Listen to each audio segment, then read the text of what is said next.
Hello there, Night Owl here, and today we're going to talk about a man that lived in Japan and he was walking and talking while he was actually dead. No, I'm not kidding. So just stick around to find out how this is even possible. But before we do, if you wouldn't mind feeding that like and subscribe button a couple of mice, that would make the Night Owl very happy. Otherwise, enjoy. So, I'm sure you've heard of the name The Walking Dead before. I mean, unless you were born yesterday or simply living under a rock, I'm sure you've heard of the famous show The Walking Dead. But today, guys, we're the ones living under rocks, and we were born yesterday. Because I've got a story of a man that actually lived for 83 days, while in the eyes of science, he was actually dead. And I'm sure you've never heard it before. Hisashi Aochi was just your normal, run-of-the-mill father of one. He played sports in high school, rugby to be exact, and he even smoked a pack of cigarettes each day. When Hisashi was just 35 years old, he worked at a nuclear power plant located in Tohoku, Japan. And he worked there as a lab technician. Lab technicians collect and process specimens and report them to medical personnel. Typical responsibilities may include preparing solutions, analyzing samples, and maintaining lab equipment. This particular lab was run by JCO, which stands for the Japanese Nuclear Fuel Conversion Company.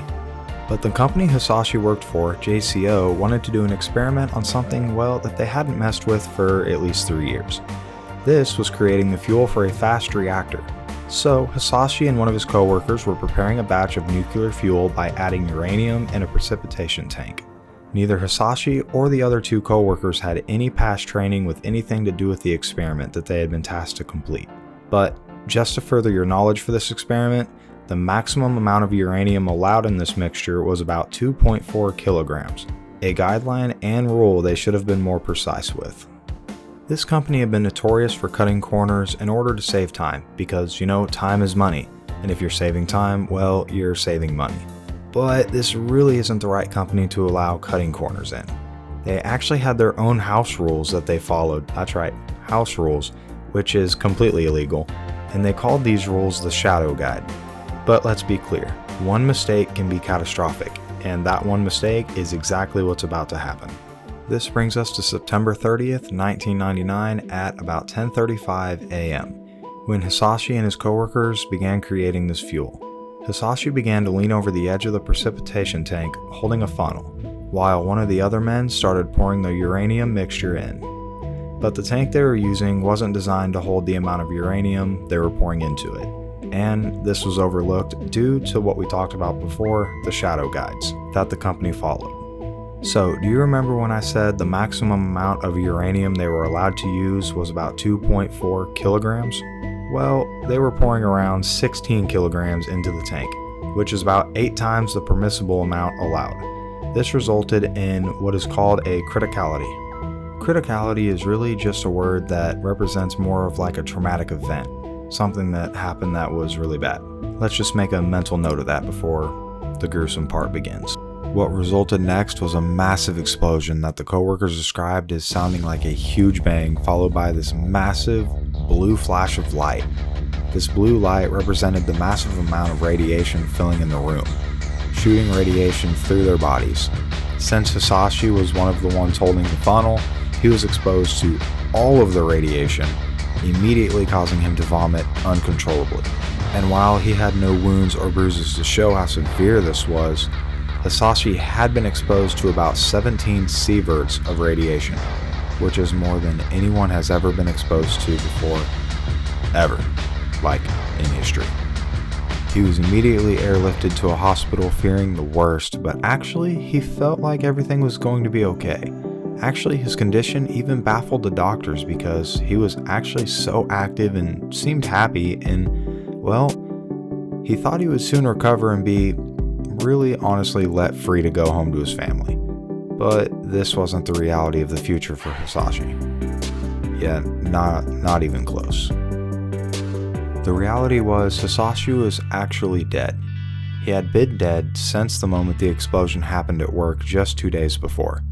Hisashi was actually experiencing what is known as the walking ghost phase, which means the moment the explosion occurred, all of the chromosomes in his body were pretty much evaporated.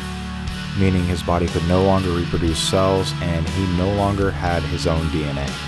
So the cells in his body created before the explosion were pretty much the only cells left, and since he could no longer produce more, his body was effectively rotting away with every minute that had passed. Even though his appearance seemed completely healthy at the present time, Hisashi was slowly going to watch his body turn into a corpse. So now 3 weeks have passed, and well, his intestines began to hemorrhage and all of the skin would begin to fall off of his own body. Doctors began trying multiple skin grafts to try to keep his body intact and Hisashi alive, but all of these attempts failed. They resorted to wrapping his entire body in gauze just to keep it from falling apart. Again, remember, Hisashi was alive and awake to witness all of this. Hisashi would survive like this for another 2 months until his pain got so unbearable that he would have to be placed into a medically induced coma just to stay alive. While in this coma, his heart would stop 3 different times in which the doctors would bring him back to life. But after the 3rd time, Hisashi told the doctors to stop. He didn't want to do this anymore.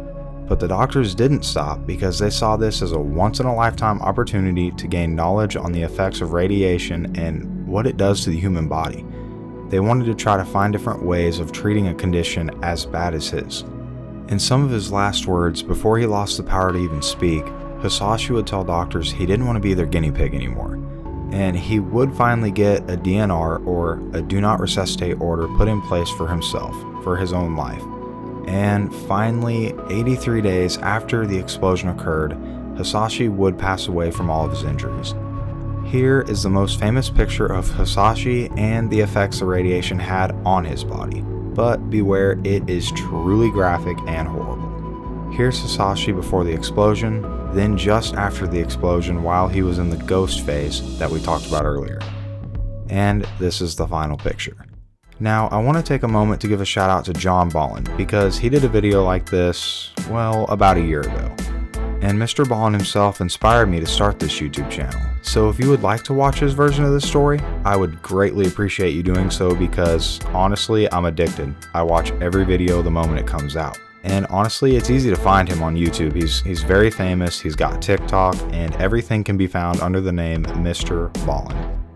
Otherwise, I really hope you like this video, and if you like hearing stories about the weird and mysterious, then I think you found the right channel. And if you have time, I dare you to check out my last video on a woman who killed and cooked her own boyfriend to serve for dinner. Yes, for dinner. Anyways, thank you and God bless.